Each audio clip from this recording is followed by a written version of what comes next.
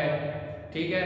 تو ان ممالک سے ہم نے تعلقات کیسے قائم رکھنے ہیں. تو سب سے پہلے ہم نے جو تعلقات کے حوالے سے جو ڈسکس کرنا ہے وہ چائنا ہے, چین ہے. چین اور پاکستان کے جو تعلقات ہیں 1949 میں جو ہے وہ چین جو ہے وہ آزاد ہوا 1949 میں, اور 1954 1955 میں پاکستان اور چین کے درمیان باقاعدہ تعلقات کا آغاز ہو گیا.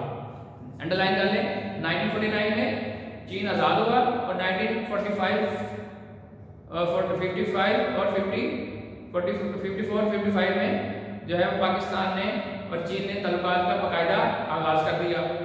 ٹھیک ہو گیا. دونوں ممالک کی دوستی عوام کے پرخلوص جذبوں پر قائم ہے اور دونوں عوام کے درمیان دلی ہم آگے ہیں کہ دل ایک دوسرے پر دھڑکتے ہیں. امن اور جنگ میں یعنی کہ 1965 کی جنگ ہو گئی, 1971 کی جنگ ہو گئی اور 1962 کی جنگ انڈیا نے چائنا پہ حملہ کیا لداخ کے اوپر, اس میں انڈیا کو شکست ہوئی, اس میں پاکستان نے چائنا کی اخلاقی سیاسی مدد کی. ٹھیک ہے. تو امن اور جنگ میں دونوں زمانوں میں چین اور پاکستان نے ایک دوسرے کی مدد کی. اب اقوام متحدہ میں اس کے 5 پرماننٹ ممبرس ہیں. ٹھیک ہے. سیکورٹی کونسل کے 5 پرماننٹ ممبرس ہیں. امریکہ ہے, چائنا ہے, برٹن ہے, فرانس ہے اور ایک اور ہے ذہن میں نہیں ہے. تو 5 امریکہ. ٹھیک ہے. یہ 5 پرماننٹ ممبر ہیں. تو امریکہ نے چائنا چاہتا تھا کہ وہ اقوام متحدہ کا پرماننٹ ممبر بن جائے.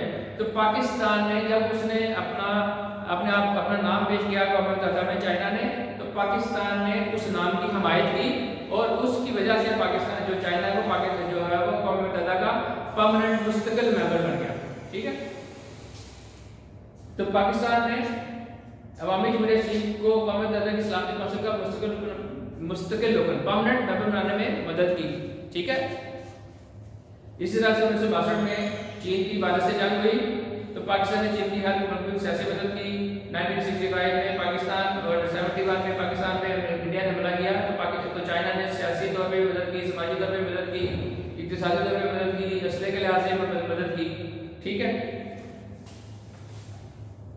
اسی طرح سے 1974 میں جب انڈیا نے دھماکہ کیا راجستھان میں, ٹھیک ہے, تو پاکستان اور چائنا نے یکساں سیم ایٹمی پالیسی جاری رکھی, یعنی کہ پاکستان بھی ایٹمی ترقی کی طرف ترقی کرتا رہا اور چائنا نے بھی اس ایٹمی ترقی میں یکساں ایک جیسی پالیسی رکھی. دونوں مطلب کہ انہوں نے کوشش کی کہ ایٹمی ہتھیار بنا لیں. ٹھیک ہے. دونوں نے بحر ہند کو ایٹم بم سے پاک علاقہ قرار دینے پر زور دیا کہ انہوں نے یہ بھی کہا کہ بحر ہند میں کیا ہے جو عربین سی ہے یہاں پر کم از کم جو ہے نا ایٹم بم نہیں بننا چاہیے, ایٹمی ٹیکنالوجی کو نہیں پروموٹ ہونا چاہیے. تو اس پہ بھی یہ متفق تھے, دونوں راضی تھے. ٹھیک ہے. 1996 میں دونوں ممالک نے ایٹمی سمجھوتے پر دستخط کیے اور چین نے مالی اور فنی امداد کا اعلان کیا. ٹھیک ہے. اس کے بعد شاہراہ ریشم ہے. چین کی مدد سے پاکستان میں تقریباً 887 کلومیٹر شاہراہ ریشم جسے ہم سلک روٹ بھی کہتے ہیں کراکرم ہائی وے تعمیر کی, جو پاک چین دوستی کی علامت ہے اور درخشاں شاندار مثال بن گئی. پاکستان میں چین نے مختلف قسم کے پروجیکٹس لگائے. ٹھیک ہے. اس میں جو اہم پروجیکٹس ہیں دفاعی میدان میں بھی چین اور پاکستان کے درمیان کئی دفاعی معاہدے کیے گئے جن کے تحت چین نے کامرا کمپلیکس اور پاکستان وا آرڈیننس فیکٹری, یعنی کہ کامرا کمپلیکس یہاں پہ بھی اسلحہ بنتا ہے اور وا پاکستان وا آرڈیننس فیکٹری یہاں پہ بھی اسلحہ بنتا ہے. تو یہ پاکستان میں لگائے گی اور چین نے اس میں پاکستان کی مدد کی. اسی طرح سے خیبر پختونخوا میں